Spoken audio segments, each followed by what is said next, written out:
When I moved out of my parents' big house, everyone thought I'd lost my mind. My mother sighed like she was at a funeral, and my brother couldn't stop laughing. "A small apartment?" he said between chuckles. "You'll be back home in a month, begging to eat Mom's cooking again." I didn't argue. I simply smiled, picked up the last box of my things, and closed the car door. That tiny apartment wasn't much to look at. The paint was peeling, the windows rattled whenever the wind blew, and the elevator made a sound like it was struggling to stay alive. But for the first time in years, I felt free. There was something special about opening a door and knowing that every inch of the place was mine. Still, their laughter followed me everywhere. Family dinners became unbearable. Everyone had something to say about my humble living. My cousin joked that I was practicing for poverty. My uncle asked if I needed him to lend me some money, just until you get back on your feet. I smiled through it all, but inside, it stung. I hadn't moved out because I was broke. I'd moved because I was tired of living a life that wasn't mine. My family's house had space, luxury, and everything money could buy, except peace.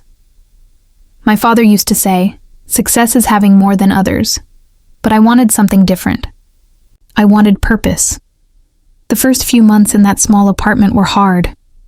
I worked late nights at a local design firm, barely making enough to cover rent. Some nights I'd sit by the window, eating instant noodles, watching the city lights blink through the fog. It wasn't glamorous, but it was real. I remember one particular night, I received a text from my brother. He'd sent a photo of the whole family at dinner, smiling, glasses raised. The caption read, "Wish you were here, we've got room if you change your mind." That night, I cried. Not because I missed the house, but because I realized how little they understood me. But life has a way of rewarding silent persistence. At work, I started staying after hours, experimenting with designs no one had asked for. I poured myself into every sketch and presentation. One day my manager noticed. She introduced me to a client who was looking for someone fresh, someone who saw design differently.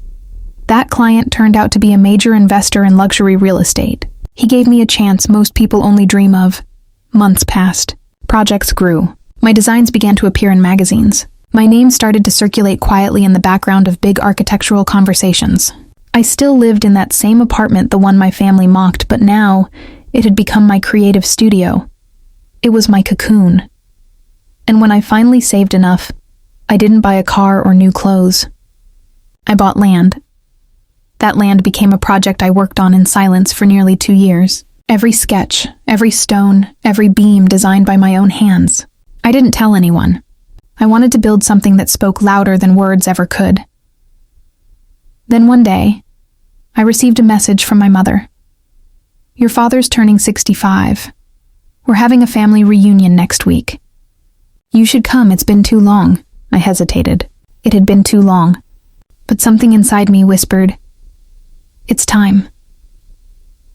When I arrived at the old family house, they looked me up and down like I was a stranger.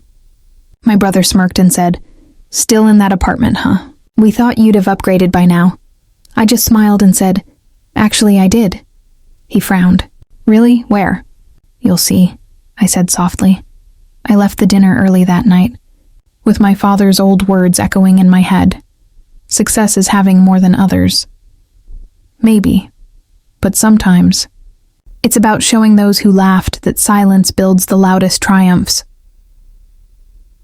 A week after the reunion dinner, I sent a message in the family group chat.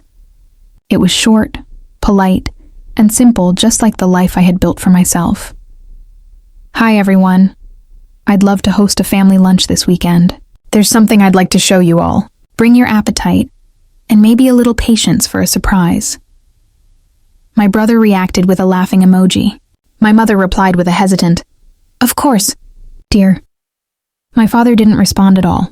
That Saturday, the sun hung low in a pale blue sky as my family's cars turned off the main road and onto a long, curved driveway they didn't recognize. It led through rows of olive trees, then opened up to reveal a view that made even my brother go silent. There, standing on the hill, was my new home, the mansion I had designed, built, and furnished with my own hands. It wasn't gaudy or overdone. It was quiet elegance, floor-to-ceiling glass windows that caught the sunlight like diamonds, soft, neutral stone walls, and terraces that overlooked the valley. The kind of beauty that whispered, rather than shouted. When they stepped out of their cars, no one said a word for several seconds. My mother's hand went to her mouth. My father, who had always measured success by square footage and brand names, just stared. My brother finally broke the silence.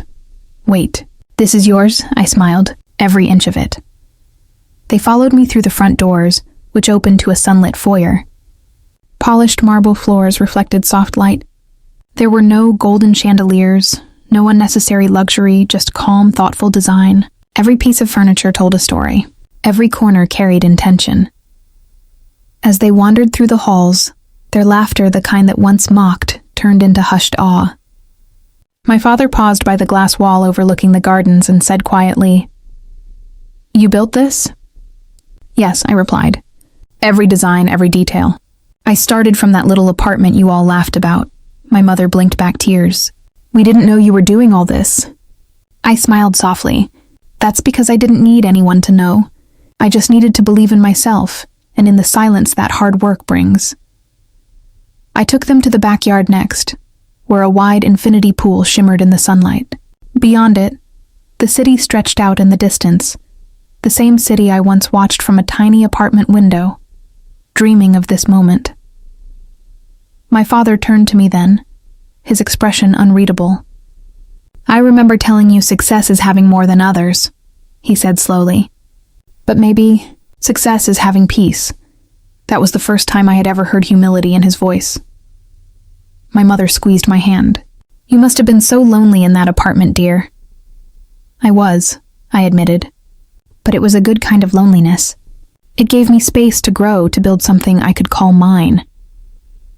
We sat down for lunch on the terrace overlooking the gardens.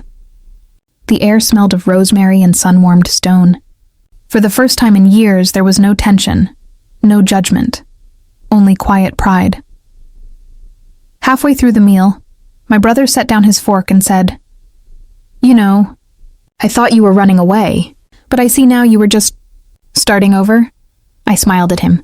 Sometimes you have to shrink your world to find what really fits. He nodded slowly, his usual arrogance replaced with genuine admiration.